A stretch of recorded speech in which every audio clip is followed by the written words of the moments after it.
Esse é o Mundo em Revolução e nós vamos falar agora sobre a situação na Ucrânia, hoje dia 21 de setembro de 2023, são 8 horas da manhã aqui no Rio de Janeiro, 2 horas da tarde lá em Kiev, no momento que eu gravo esse vídeo, e ontem tivemos um grande ataque russo com mísseis em várias regiões aqui da Ucrânia, um ataque grande como há muito tempo não se via, visando infraestrutura de energia.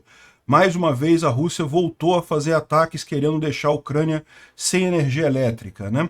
Conseguiu por algumas horas, esse é o padrão dos 43 mísseis que foram lançados, a maior parte foi derrubado, mas alguns poucos conseguiram atingir alvos aqui na região oeste da Ucrânia, e isso deixou algumas regiões sem luz no dia de hoje, né? Isso vai ser corrigido, a gente já está acostumado, e de qualquer forma, embora esse tenha sido um grande ataque, a tendência continua, o número de ataques russos com mísseis tem diminuído, né? Bom, a Ucrânia também fez um enorme ataque ontem aqui na Crimeia, né? Parece que está muito claro que os ucranianos fizeram todo aquele esforço para destruir os sistemas antiaéreos aqui na região e agora estão aproveitando para fazer a festa. Os russos estão chamando do ataque de ontem para hoje de o maior ataque de drones em cima da Crimeia, né? Parece que ficou não sei quantos minutos passando drone em cima da Crimeia aqui, o pessoal aqui na região de Jankoy descrevendo a situação, né? Isso depois do que a gente já falou ontem, né? Ontem a gente já falou sobre a destruição da base militar russa aqui na região de Vernes-Zadovoy, né, que teve ontem aqui, teve também ataque em Belbek, teve ataque em Inkerman, enfim, teve ataque ontem num monte de lugar. Aí de ontem para hoje, de novo, teve mais um monte de ataque, principalmente aqui na base aérea de Saki. Parece que houve danos significativos nessa base aérea aqui. Na verdade, a base chama-se base de Saki, ela fica na cidade de Novofedorovka, né? Teve outros ataques também aqui em Jankoy, em outras cidades. Na verdade, teve um monte de ataque em um monte de lugar aqui da Crimeia com drone de ontem para hoje, né? Aqui na linha de frente, os ucranianos já estão agindo aqui em Verbov com blindados pesados, com tanques, com obuses. Eles conseguiram, de fato, furar completamente a primeira linha Surovikin, que deveria impedir eles de usar blindados aqui na região. Não impediu nada. Eles estão avançando com muita força aqui em Verbov, né? Por algum motivo, os russos resolveram usar cortina de fumaça em tudo quanto é lugar por aqui. Estão usando cortina de fumaça para tudo quanto é lado. Só pode ser uma coisa de desespero. Eles estão perdendo o duelo de artilharia com os ucranianos, a gente já falou isso, né? E aí estão usando cortina de fumaça. Só que cortina de fumaça não previne muita coisa, e daqui a pouco acaba a cortina de fumaça deles também, né? Bom, e também temos informações aqui da região de Bakhmut. Os ucranianos continuam avançando. De ontem para hoje teve uma tentativa russa de retomar Andrivka, que deu errado também, não conseguiram. A situação para os russos aqui está ficando cada vez mais crítica. No fronte diplomático temos algumas informações interessantes.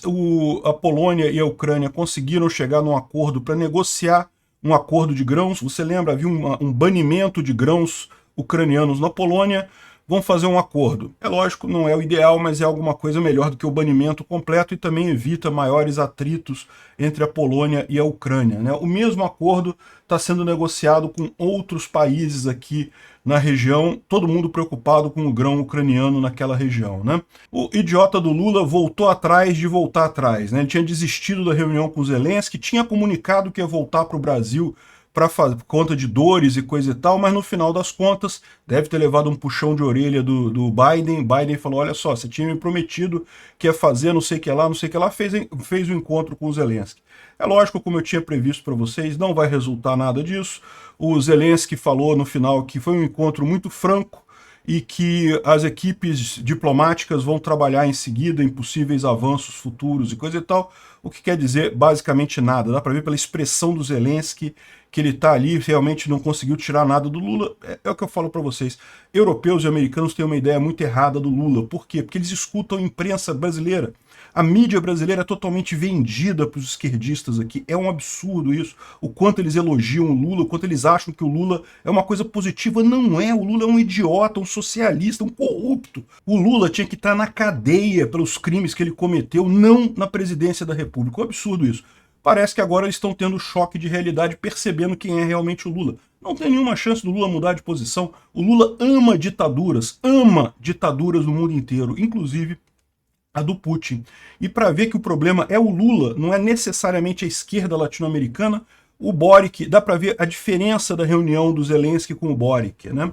Bom, vamos falar sobre esses e outros assuntos em detalhes. Essas notícias foram sugeridas por um monte de gente lá usando o @ancapsubot. Agradeço a todas as pessoas que sugeriram as notícias. Agradeço a você que está assistindo o nosso vídeo. Se você gosta do nosso conteúdo, por favor, deixe o seu like e se inscreva aqui no canal, né? Pois bem, então vamos começar aqui com o ataque russo que teve contra a Ucrânia nessa noite. Infelizmente, dá para ver que foram vários lugares visados aqui, principalmente Kiev, Lviv, outras cidades também. Então aqui, ó, sobre Lviv, as defesas aéreas destruíram 20 mísseis russos, mas os fragmentos dos mísseis caíram em 3 distritos da cidade e ainda causaram algum dano, né? 7 pessoas foram feridas, inclusive uma garota de 9 anos. Várias vizinhanças, vários bairros lá foram deixados sem energia elétrica e água. E também teve dano num encanamento de gás ali em Kiev. Em Cherkasy, destroços caíram sobre um prédio lá de infraestrutura da cidade, ferindo pelo menos 5 pessoas. A gente tem informação depois que esse número subiu para 10 pessoas. E também 6 lugares foram atingidos em Kharkiv. Houve mais dano à infraestrutura civil também na cidade de Kharkiv, né? Kharkiv, nesse lado de cá, também teve ataque aqui, infelizmente. E também em Lviv, uma área industrial foi atingida, causando danos e fogo ali também, né? Então, ou seja, teve várias pessoas feridas, a gente não tem informação de mortos, né?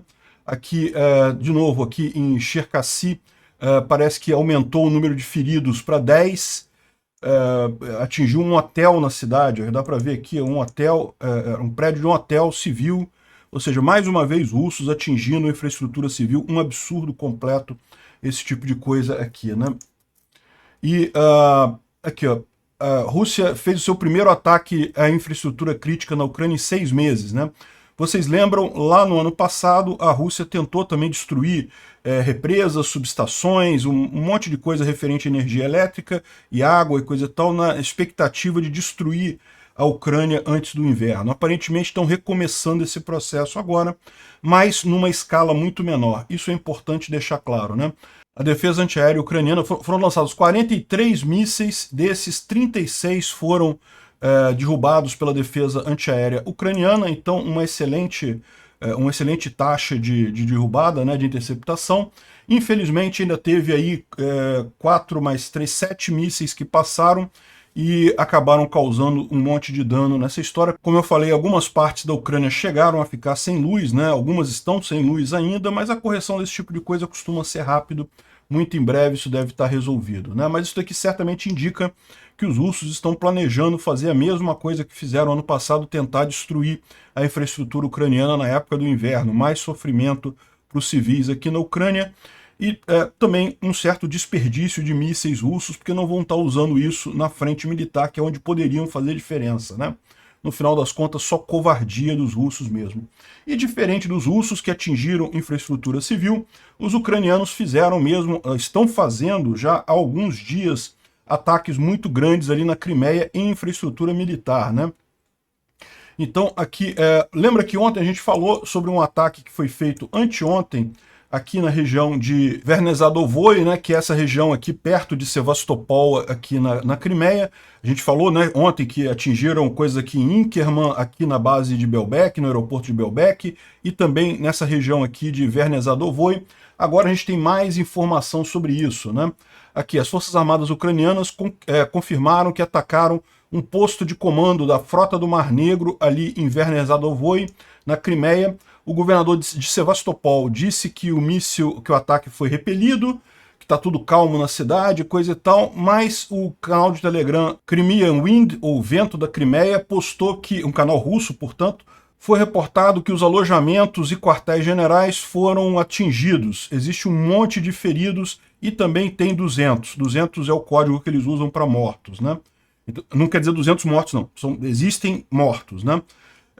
Com muitos conscritos entre eles, né? Não tem informações exatas do número de vítimas ainda, mas nesse momento a gente sabe que tem 109 feridos, pelo menos, ou seja, era um quartel que estava sendo usado pelo comando russo ali na Crimeia, inclusive para trazer mobilizados, para trazer conscritos, soldados novos. É o que eu falei no vídeo de ontem, a ideia dos ucranianos de evitar até que essas tropas novas que estão chegando já encurtar o caminho delas, né? Eles vão morrer mesmo na linha de frente, então já morre antes para resolver o problema mais cedo desse pessoal, já acelera o processo todo para eles irem prestar conta, né? Então, ou seja, ontem a gente falou que nessa região aqui de Vernaizadovoi havia uma base militar de guerra cibernética e guerra eletrônica. Isso é verdade também, mas essa base também está sendo usada, segundo estão dizendo aqui, pelo comando da base do Mar Negro, e foi tudo atingido nesse pacote, né? Tá aqui, ó, os detalhes que saíram do posto de comando, parece que, segundo eles estão dizendo, é o segundo posto de comando que tem da Frota do Mar Negro. Existe outro posto de comando, esse aqui é o segundo, mas de qualquer forma ele estava cheio de mobilizados ali, então foi visado principalmente. Foi uma operação especial do Serviço Secreto Ucraniano com a Força Aérea e a Marinha da Ucrânia, né? As fontes dentro do Serviço Secreto disseram que a base militar foi destruída por mísseis que atingiram o local com precisão. Os generais russos tinham colocado essa base como um comando de backup, um posto de comando de backup, de forma que eles não fossem pegos no principal ponto de comando deles lá. E o ataque foi feito depois que o Serviço Secreto Ucraniano descobriu que tinha dados de que os comandantes do inimigo estavam presentes nessa unidade, né? Ou seja, eles estão dizendo que foi um sucesso que matou um monte de general lá. Vamos ver se realmente isso se confirma nos próximos dias aqui. Atualmente, não apenas as forças do inimigo são afetadas, mas também sistemas militares complexos que estão localizados nessa base. Então, estão dizendo que foi um grande sucesso esse ataque aqui de ontem, nessa região aqui próxima de Sevastopol, né? Aqui, ó, aqui está a imagem, a gente já tem a imagem do que foi atingido ali. Dá para ver aqui um prédio totalmente destruído. Esse aqui é a imagem do prédio original. Aqui é uma área maior, aqui repara que tem um grande alojamento, uma estrutura grande que tem aqui. E se você ver aqui, está totalmente destruída essa área aqui.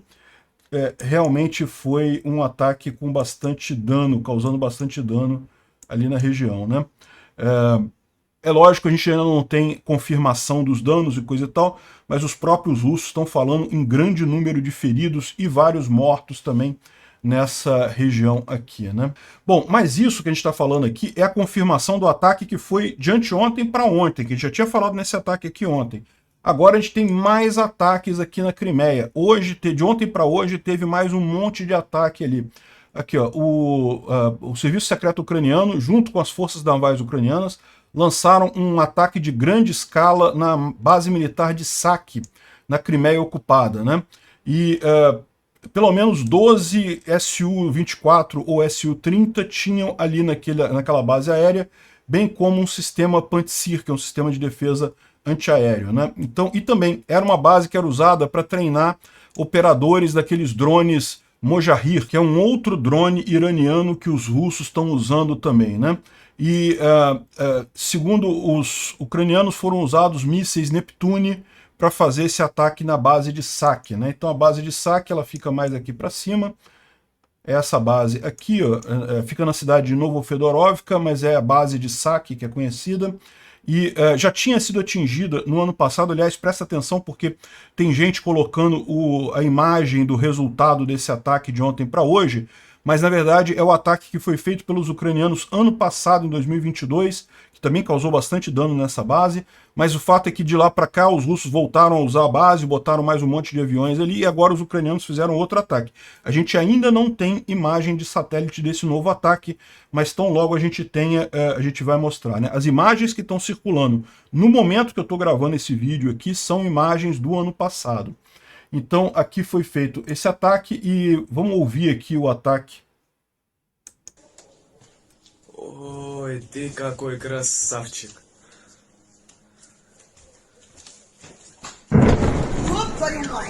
Не бойся.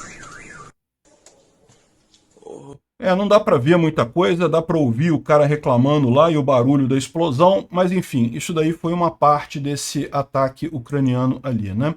Na base de Saki, tá aqui, ó, houve um ataque na base militar de Saki. os drones acabaram sobrecarregando a defesa antiaérea russa e, subsequentemente, os Neptune foram usados para atingir os alvos ali. Os canais russos reportam um dano material substancial e acima de 30 causalidades, ou seja, pelo menos 30 pessoas feridas nesse ataque de ontem para hoje, né? E também parece que um sistema Pantsir foi destruído. O número de perdas de aeronaves ainda não é conhecido. Haviam pelo menos Su-24 e Su-30 que estavam lá, né? Vamos aguardar para a gente ter os resultados disso daqui. Essa daqui é uma imagem da base aérea de Saki, aqui com haviam 12 aviões de combate lá, entre o Su-24 e Su-30, o Pantsir e também a base de treinamento do drone Mojahir, né? Então, isso que foi o alvo da coisa. A gente ainda não tem uma noção muito grande do tamanho do sucesso, mas dá para ver o que os ucranianos fizeram, né? Realmente eles destruíram as defesas antiaéreas principais que tinham aqui e agora estão fazendo a festa, atingindo vários pontos da Crimeia aqui, né? E teve outros ataques, tá? Aqui o Ozint Technical, ele mostra aqui as explosões que foram ouvidas ali no oeste da Crimeia, ou seja, a gente pode estar falando dessa região aqui, por aqui, né? Aqui parece que tem alguns drones foram aqui também, mas a gente vai ver depois que foram em vários lugares da Crimeia esse ataque aqui, né? Vamos ouvir aqui o barulho dos drones. Opa! Eles viram. Вот он где-то.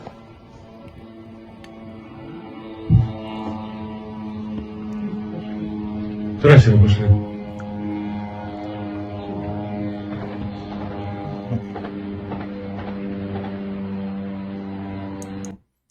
Dá para ver um barulho de explosão logo no início, né? E depois dá para ouvir direitinho o drone. Deve ser aquele drone Beaver ucraniano, né? Que é a versão ucraniana do Shahed 136. E o pessoal tentando derrubar o drone com tiros ali, né? Bom, o pessoal aqui está colocando a tradução de um blog russo aqui, falando que o enxame de drones que voaram sobre Renichesk na direção de Strelka durou 10 minutos. Estimamos que pelo menos haviam 40 unidades, ou seja, foi um ataque de drones muito grande, né? O que eles estão dizendo aqui, Renichesk, na verdade, é essa cidade aqui, ucraniana, nessa região, e os drones estariam indo em direção a Strelka, que é aqui, ó, em algum lugar por aqui. Enfim, o ponto é, passou um enxame de drones muito grande aqui em Renichesk em direção à Crimeia ontem. Os russos ficaram realmente assustados aqui com a quantidade de drones, né? Tem mais informação de explosão aqui na Crimeia. Olha só. Да, беспилотник тут. Он тут летит. Жесть.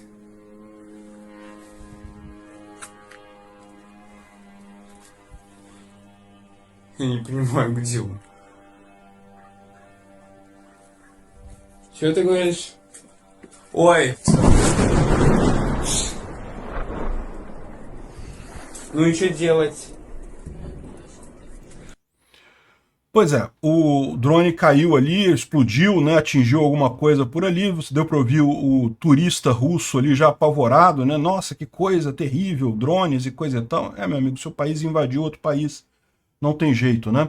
Então teve a explosão aqui, ou pode ser um dos 19 drones que a Rússia supostamente derrubou nesse caso, né? Enfim, tem aqui que o Ministério da Defesa russo diz que derrubou 19 drones ucranianos ali na região da Crimeia, e também um sobre Belgorod, Kursk, Oriol. Parece que teve um monte de drone ucraniano por tudo quanto é lado, mas é lógico, se eles estão dizendo que derrubaram, não quer dizer necessariamente que derrubaram, né? Como a gente viu, muita coisa foi atingida.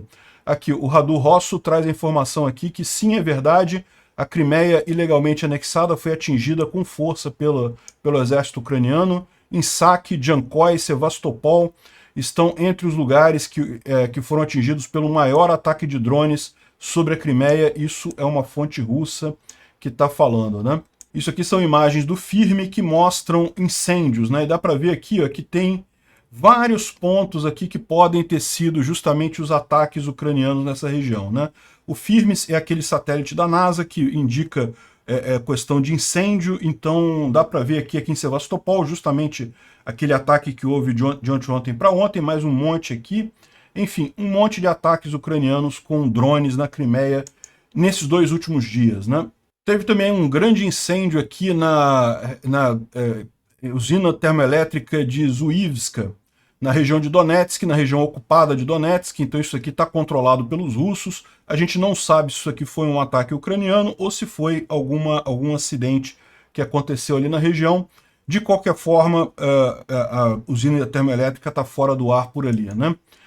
Nada mais justo que uma compensação pelos enormes danos causados na Ucrânia nessa região. Bom, uma informação bastante interessante, a gente tem a confirmação de que veículos ucranianos conseguiram superar a primeira linha Surovikin, né? Você lembra aqui nessa região aqui de Robotny, aqui em Verbov, os ucranianos já ultrapassaram a linha Surovikin, que passa aqui, que a linha Surovikin é aquela linha que tem 2 etapas. A primeira é uma grande trincheira contra veículos, uma vala contra veículos, justamente para impedir a chegada de veículos pesados ali depois dela.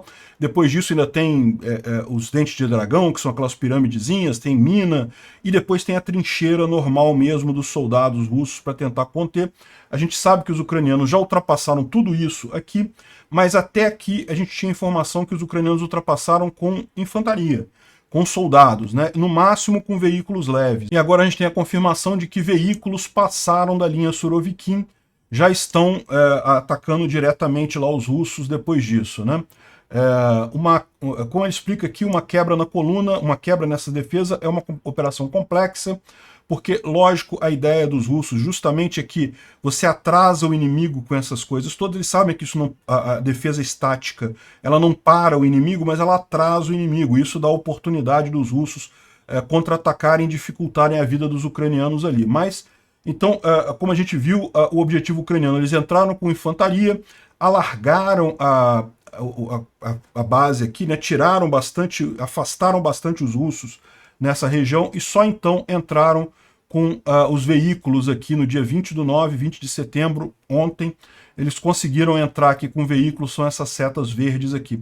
Ou seja, e esses veículos, repara, eles já ultrapassaram tanto a vala antitanque, que é essa vala aqui, como a trincheira, que era onde os soldados russos estavam aqui. Então, certamente, os ucranianos estão, neste momento, preparando o ataque a Verbov, né? Verbov é a cidade. Aqui já teve algumas brigas aqui na parte norte de Verbov, mas por enquanto ainda é a preparação. Agora que chegaram os veículos aqui, é bem provável que os ucranianos vão fazer um ataque mais consistente aqui sobre Verbov, né? Tá aqui a vala anti-tanques, né? Essa vala passa por aqui, ó, dá para ver muito levinho aqui na imagem, e aqui embaixo tá a trincheira para os soldados, ela passa aqui pelo meio de Verbov, e aqui já está tudo dominado pelos ucranianos, a gente já tinha falado sobre isso ontem, e agora chegaram os tanques nessa região verde aqui, que está indicada aqui, né? Aqui, ó, essa aqui é a imagem dos tanques ucranianos avançando ali na região. Justamente foi geolocalizado naquele ponto que a gente mostrou ali, aquelas setas verdes que a gente mostrou ali, né? Aqui, ó. Dá para ver claramente aqui os blindados ucranianos. E aqui, ó, a trincheira russa. Então repara que eles já estão passando pela trincheira já, né? Já passaram pela vala. Isso aqui é a passagem pela vala. A qualidade da imagem não tá essa maravilha toda, mas dá para ver realmente os blindados ucranianos avançando aqui. Eventualmente os russos, é lógico, estão atacando, estão tentando parar eles, mas eles continuam avançando nessa direção aqui, né? Então é o que está dizendo o pessoal aqui. Essa imagem do Jorge Barros, que é do Instituto para Estudo da Guerra, mostra claramente onde é que eles estão aqui, passando justamente pela trincheira. Então os ucranianos já limparam toda essa área aqui, já tiraram os russos daqui.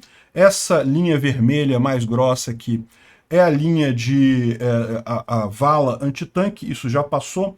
E agora os ucranianos também já limparam a trincheira nessa região aqui, e os tanques pesados estão passando aqui. Ou seja, certamente vão preparar nessa região o ataque a Verbov por aqui, né? O DefMon aqui também confirma que continua o avanço a oeste de Robotny. Então, se você olhar aqui nesse mapa, os ucranianos avançaram mais um pouquinho a oeste de Robotny, né? É aquilo que eu expliquei para vocês alguns vídeos atrás. Eles precisam limpar esse sistema de trincheiras aqui antes de atacar Novoprokopivka. Seria muito temerário para os ucranianos iniciar um ataque para Novoprokopivka, que está aqui embaixo. Deixa eu tirar minha cara daqui. Novoprokopivka aqui embaixo. Mas para eles avançarem aqui, eles precisam tirar esse sistema de trincheiras daqui. Afinal, seria muito arriscado seguir aqui e tomar um contra-ataque nessa região, né? Então eles provavelmente vão avançar aqui, pelo menos até esse ponto maior aqui, até essas trincheiras maiores aqui a leste de Kopani, e só então avançar aqui em Novoprokopivka. Mas, de qualquer forma, como diz aqui o DefMon, o principal foco ainda é expandir a penetração da linha Surovikin. Então, a linha Surovikin aqui já foi rompida pelos ucranianos, como a gente viu, e parece que agora eles avançaram mais esse tanto aqui nessa região. Então avançaram bastante, e como a gente viu nos tweets anteriores, também já estão com blindados aqui, já conseguiram trazer um monte de blindados para o lado de cá, o que significa o prenúncio aí de um grande ataque aqui, né? Ele mostra aqui como é que é feito o mapa. Esses pontos azuis que aparecem aqui são os pontos em que eles têm confirmação visual de que os ucranianos estão. Esse ponto vermelho é onde eles têm confirmação de que os russos estão.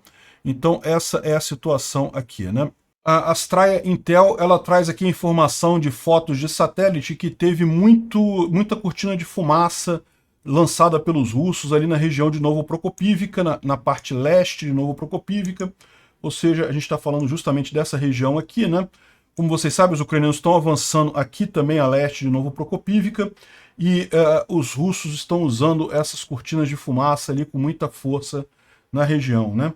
E ele bota aqui outras cortinas de fumaça sendo usadas também. E aqui, por exemplo, ao sul de Tokmak também, na cidade de Ukrainka, também tem um monte de cortina de fumaça. Isso não é uma coisa natural. Normalmente isso indica que os russos estão desesperados com o ataque ucraniano. Os ucranianos estão conseguindo atingir com artilharia a retaguarda russa, e os russos não sabem o que fazer, não conseguem se proteger, estão tentando fazer isso com cortina de fumaça. Não é o mecanismo mais adequado não, né? Como ela conclui aqui, eu não sei se é ela ou ele, o reconhecimento de que a era da dominância de artilharia russa chegou a um fim nessa região, né? Inclui aqui também a informação de que em Urozhaine não teve nenhum avanço recentemente, está tudo parado ali naquela região entre Staromayorsk, Urozhaine, Novomayorsk. Aquela região ali não teve nenhum avanço recentemente, né? Agora, outro lugar que está tendo avanço ucraniano é em Bakhmut, né? O Ilya Ivlash, que é o porta-voz das tropas ucranianas lá no leste, disse que as forças armadas ucranianas já estão com a estrada entre Bakhmut e Orlivka debaixo de fogo, já tem controle de fogo ali, ou seja, os russos já não podem usar essa estrada para abastecer Bakhmut, né? Vamos entender isso aqui. Aqui é Bakhmut, Orlivka fica mais aqui embaixo, Orlivka é essa cidade grande aqui. Então, se você reparar, aqui Orlivka, aqui Bakhmut. Por que ele está falando dessa estrada? É porque Orlivka é um grande centro de logística russo, que era uma cidade muito grande, foi invadida pelos russos lá em 2014, nessa linha vermelha que ela indica justamente as fronteiras lá do Acordo de Minsk, do cessar-fogo de Minsk. Então Orlivka acabou ficando aqui na área invadida pelos russos desde então, e é um centro de logística muito forte para os russos aqui. Então eles usam essa estrada que vem aqui de Orlivka em direção a Bakhmut, justamente para abastecer as tropas aqui em Bakhmut. É essa estrada aqui, ó, T0513, tá vendo? Essa estrada aqui, ela passa por aqui, chega aqui perto da linha de frente e chega em Orlivka aqui, né? Repara que nesse ponto aqui, os ucranianos também já estão batalhando próximo da estrada aqui, e aqui ela entra mais na retaguarda, mas o que acontece? Os ucranianos já têm as colinas mais altas aqui, então eles conseguem atingir com fogo a estrada. Eles não conquistaram a estrada, não tomaram a estrada, mas eles conseguem atingir com artilharia, com morteiro e coisa e tal. Então os russos não conseguem mais abastecer Bakhmut por aqui. De novo, isso não impede o abastecimento de Bakhmut. Você tem outras estradas aqui, como por exemplo a M03, que é mais complicada por enquanto. Para atingir a M03, os ucranianos têm que avançar até Optiny, Odradivka. Aqui, a partir daqui eles já conseguem atingir, dominar com fogo a M03. Já é mais menos uma opção dos russos para abastecer Bakhmut, né? O acesso a Andrivka e Klishivka nos dá a oportunidade de chegar perto à estrada Bakhmut-Orlivka, que já está sob fogo de artilharia, já está sob controle de artilharia, morteiros e armas antitanque já são usadas ali, e o suprimento da Federação Russa nessa direção já ficou mais difícil e vai ficar cada vez mais difícil ali na região, né? Esse é um dos objetivos, né? E aparentemente a situação está realmente muito ruim lá, né? Isso aqui é um grupo de artilharia russo que, entre as várias reclamações que eles fazem aqui, é que a munição não funciona mais. A gente recebe munição que não voa e quando ela voa, ela não explode, né? Ou seja, o pessoal russo está reclamando aqui das condições ali e, na verdade, eles falam aqui próximo de Klishivka, eles não querem ser mandados para a morte certa novamente, eles estão se recusando a lutar. Um deles disse que um deles tentou suicídio, se enforcando de desespero. Não existe infantaria sobrando, então eles pegaram cozinheiros, motoristas e coisa e tal, e estão querendo juntar esse pessoal para fazer ataque ali na região. E o que o Peace Taiwan recomenda para eles é que eles abaixem as armas e se entreguem para a Ucrânia. É a melhor maneira, a melhor chance de sobreviver nisso daí, né? Ou seja, o pessoal russo ali na região está no desespero mesmo. Como a gente disse, os russos tentaram tomar Andrivka novamente, provavelmente foi alguma turma desse tipo aí, evidentemente não vão conseguir avançar nada, né, dessa forma, né? Mostra realmente como é que está crítica a situação ali. E o Peace Taiwan traz aqui também uma declaração, ou a tradução de um blogger russo, não fala exatamente onde é, mas imagina-se que seja ali em Bakhmut também, tá? 800 metros de acordo com o mapa para as ruínas do vilarejo. É possível que eles estejam falando de Andrivka aqui. Outro grupo de Storm Zetas, né, que é o Storm Z, grupo russo de ataque, foi enviado lá para a linha de frente, e então uma tropa de assalto do Armat, que é dos chechenos, também foi mandada em seguida. O primeiro grupo de Zetas, de 4 dúzias de pessoas, apenas 7 voltaram. A situação com o pessoal do Armat é similar, apenas que eles tinham mais pessoas para o início, né? O grupo foi abandonado completamente, sem introdução à situação, sem reconhecimento, sem suporte de artilharia, tanto na manhã quanto durante o dia. Eles estavam cobertos apenas com cacetetes e minas, né, e tanques e helicópteros atacando eles, ou seja, mostrando a situação desesperadora ali. Apenas um pequeno grupo conseguiu chegar na beirada da cidade e aí foi atingido por artilharia. E aqueles que sobraram de pé ainda conseguiram tirar de lá umas 300 pessoas. Eu não acredito nisso não. Eles devem estar falando de alguma operação para tentar resgatar a 72ª Brigada Russa, que foi cercada ali em Andrivka, mas o pessoal já foi totalmente destruído, já foi capturado. Aqui, ó, inclusive o comandante. Então conseguiram tirar, segundo está dizendo o russo, conseguiram tirar 300 pessoas e o comandante. Eu não sei, eu só sei que eles poderiam. Ou seja, ele está descrevendo aqui esse ataque desesperado que foi feito ali em Andrivka pelos russos, sem suporte de nada, sem apoio de nada. Não é à toa que o pessoal está reclamando aqui exatamente dessas condições, né? O Instituto para Estudo da Guerra fala sobre esse caso aqui, ó. Soldados russos e bloggers militares dizem que os comandos militares ordenaram as tropas para fazer contra-ataques bastante mal concebidos e sem suporte ali no flanco sul de Bakhmut, para tentar urgentemente reganhar o território perdido, mas que no final das contas resultou em nada, né? Resultou só em destruição. Aí fala sobre ataques de drones aqui, enfim, não tem nenhuma novidade em relação ao que a gente já falou por aqui, né? Bom, uma boa notícia no fronte diplomático, lembra que a gente estava mencionando que havia uma briga entre Ucrânia e Polônia com relação ao grão ucraniano. A Polônia havia banido exportação de grãos da Ucrânia, porque os fazendeiros da Polônia reclamam que o grão chega muito barato lá na Polônia, então tinham banido. Aí a comunidade europeia, a União Europeia havia determinado que não é proibido o banimento completo, e podia fazer um acordo, mas não podia banir, e a Polônia quis continuar banindo, né? Então conseguiram chegar a um acordo, vão fazer uma negociação para um acordo. Ou seja, é lógico, não vão permitir completamente o grão ucraniano, mas vão fazer algum acordo, alguma coisa melhor do que zero, né? Já é um avanço, principalmente para evitar um atrito maior com a Polônia, que é um grande apoiador da Ucrânia. A Eslováquia também vão fazer um acordo de grãos também, exatamente, ou seja, vão usar um acordo ao invés do banimento do grão ucraniano, né? Já é algum avanço nessa área. Bom, apareceu aqui uma imagem do Kadyrov. Olha só, o Kadyrov disse que ele está no hospital, mas está no hospital para visitar o tio dele que está doente. Então esse daqui, ó, esse aqui seria o Kadyrov, esse daqui é o tio dele que estaria doente, então é por isso que ele estaria no hospital. Ele próprio não está doente, é o tio dele que está mal no hospital. Só que como o pessoal lembra, isso daqui é uma coisa que não é típico do pessoal fazer. Isso aqui é demonstração de fraqueza. Né? Esse tipo de coisa, ditadores têm que se preocupar com esse tipo de coisa. Qualquer demonstração de fraqueza é estranho.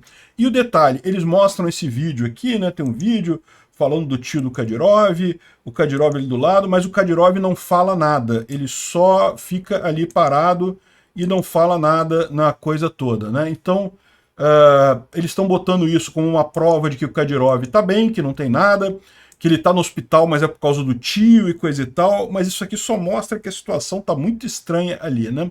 Não é normal esse tipo de imagem lá para os chechenos. Algumas outras boas notícias, os belgas, lembra, eles tinham falado que não iriam mandar os F-16 para a Ucrânia, porque estariam em muito má condição, muito velhos e coisa e tal, estão dizendo que vão fazer uma reavaliação, conforme for, vão mandar os F-16 para a Ucrânia, né? Acho que é uma boa notícia isso daí, né?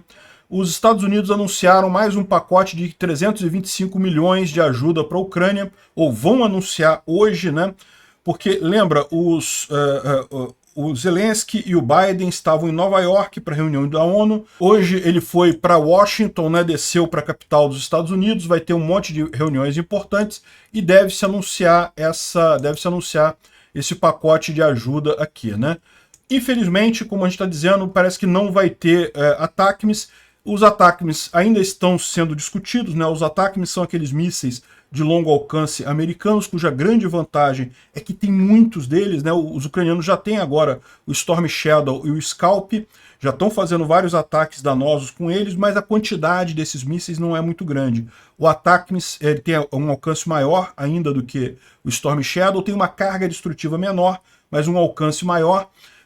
E a grande vantagem é que tem um monte deles por aí. Então seria excelente. Ainda tem discussão, mas não fiquem entusiasmados. Eu acho que, pelo que está se caminhando, vai ter um pacote de ajuda, mas não vai incluir o ATACMS, né? Bom, uma informação, um dos oficiais russos que estava fazendo a missão de paz lá em Nagorno-Karabakh, lá no Azerbaijão, parece que foi morto durante o ataque dos Azerbaijani, ali as tropas na região de Nagorno-Karabakh, e esse cara aqui morreu, o Ivan Kovgan, que ele é o comandante da frota de submarinos norte da Rússia.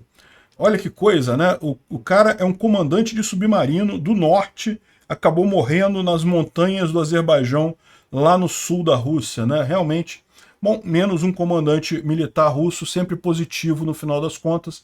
Parece que o Azerbaijão pediu desculpa e coisa e tal, mas é aquele negócio, né? É uma guerra, né? Além dessa má notícia, a Rússia também tem uma notícia agora de que a Índia não quer mais comprar diamantes da Rússia. A Índia, eles têm uma tradição muito forte de comprar joias, né? Eles compram joias como uma reserva de valor, né? Então, e compravam muitos diamantes da Rússia, né? E agora parece que eles estão com o mercado saturado de diamantes e não querem mais comprar diamantes da Rússia. E essa é a situação. Certamente isso vai ser mais um baque para a economia russa aqui, né? E bom, o idiota do Lula voltou atrás em voltar atrás, né? Ele tinha falado ontem, a gente viu, mostrei para vocês a informação de que o Lula falou que ia voltar mais cedo para o Brasil e coisa e tal. Eu imagino, por que ele mudou de ideia? Eu imagino que o Biden deu um puxão de orelha nele. Ah, não, que você tinha prometido encontrar com o Zelensky, que tem que dar um jeito, que, pô, que tu tá velho, a gente sabe, que tu tá bichado, a gente sabe, mas tem que dar um jeito de encontrar com o Zelensky. Imagino que tenha sido isso que aconteceu, de forma que o Lula teve a reunião ontem do Zelensky com o Lula, né? Então tá aqui, o Zelensky falou aqui, eu tenho a declaração do Zelensky aqui, tivemos uma discussão honesta e construtiva e instruímos nossos times diplomáticos para trabalhar nos próximos passos das relações bilaterais e esforços de paz. Os representantes do Brasil vão continuar a tomar parte nas reuniões da Fórmula de Paz. A Fórmula de Paz é aquele 10 passos que a Ucrânia propõe, em que o primeiro passo é a saída da Rússia do território ucraniano. É lógico, essa é a única paz possível, não existe outra alternativa. E depois da saída dos russos, evidentemente, tem toda a parte de investigação de crimes de guerra, de responsabilização dos russos que cometeram crimes de guerra, de reparações e indenizações aos ucranianos. Enfim, dá para ver pela cara dos dois aqui que não teve nada nessa reunião. É o que eu falei para vocês, não se espera-se nada. O Lula é um amante de ditaduras, ama o Putin, então não ia sair nada disso daí. Se o Zelensky acha que essas relações bilaterais vão ter alguma coisa, eu lamento informar, o pessoal da Europa, dos Estados Unidos, é muito mal informado sobre a política aqui no Brasil. Não, o Lula é um idiota, o Lula é um socialista, é um amante de ditadores, no final das contas, não vai sair nada daqui, né? Infelizmente. Ou seja, teve encontro, no final das contas, certamente por pressão do Biden, mas não mudou em nada o resultado final. E compara aqui que o Biden até deu um vácuo lá pro Lula, o Lula ia cumprimentar o Biden foi embora. Eu acho que o Biden não tá muito amigo do Lula não, né? O pessoal lá fora, nos Estados Unidos e na Europa, estão começando a perceber quem é o Lula. Infelizmente, só depois dele ter tirado o Bolsonaro, o melhor presidente da história do Brasil, terem tirado o Bolsonaro da presidência. O Bolsonaro podia ser convencido. O Lula não tem chance. O Lula é direto para amante de ditadura. A gente tá arriscado entrar nessa terceira guerra mundial do lado errado, né? Agora, o Boric tá do lado certo. O Boric é entusiasmado, apoiou a Ucrânia desde o início, tem a coisa certa, tem colocado certo. Não é à toa que o Chile, mesmo a esquerda chilena, é melhor que a esquerda brasileira. Por isso que o Chile está melhor que na América Latina mesmo. A esquerda deles, pelo menos, é decente. Tem uma capacidade boa. Aqui no Brasil a gente foi com essa esquerda Lula aí, que Lula, Boulos, esse pessoal, todo mundo atrasado pra caralho, cambada de socialistas sem vergonha. Enfim, o Zelensky está fazendo uma boa cooperação com a América Latina, justamente os países que têm a cabeça no lugar, né? O Brasil está fora dessa. Bom, e além disso, teve também o discurso do Zelensky no Conselho de Segurança da ONU. Ele falou que, olha só, 574 dias de dor, perdas e lutas já se passaram desde o início dessa agressão em larga escala, lançada por um Estado em que, por algum motivo, ainda está presente entre os membros permanentes do Conselho de Segurança da ONU, né? E a Rússia matou dezenas de milhares de nossas pessoas e tornou vários milhões em refugiados, destruiu suas casas. A maior parte do mundo reconhece a verdade sobre essa guerra. Um crime, uma agressão criminosa e não provocada pela Rússia, destinada a roubar territórios ucranianos e recursos. Enfim, realmente um discurso muito forte do Zelensky lá no Conselho de Segurança. O rapazinho lá da Rússia ficou desesperado, tentando interromper ele o tempo todo, mas ele fez o discurso dele e no final o que ele propôs é que acabar com diminuir o poder de veto dos membros do Conselho de Segurança, restringindo, podendo ser derrubado por 2/3 do Conselho de Segurança. Eu não espero que isso passe, mas é uma boa proposta, né? Quem sabe faria a ONU servir para alguma coisa de novo. Do jeito que está a ONU hoje, ela não serve para nada. O principal papel da ONU, que era impedir uma guerra desse tipo, ela não conseguiu impedir, e justamente por conta dessa questão do poder de veto do Conselho de Segurança da ONU. Obrigado por assistir o vídeo até o final. Se gostou do conteúdo, não esqueça de deixar o seu like, isso ajuda o canal a crescer e a chegar para mais gente. Se não gostou, deixe o dislike e explique nos comentários como podemos melhorar. Comente também sugestões de temas que podemos trazer por aqui. Comentários insultuosos ou defendendo ditaduras e criminosos de guerra serão sumariamente bloqueados. Agradeço a compreensão. Se ainda não é inscrito no canal, considere se inscrever clicando no botão inscrever-se abaixo e marcando a campainha para todos os avisos. Se quiser ajudar o canal, veja no nosso site como você pode fazer isso.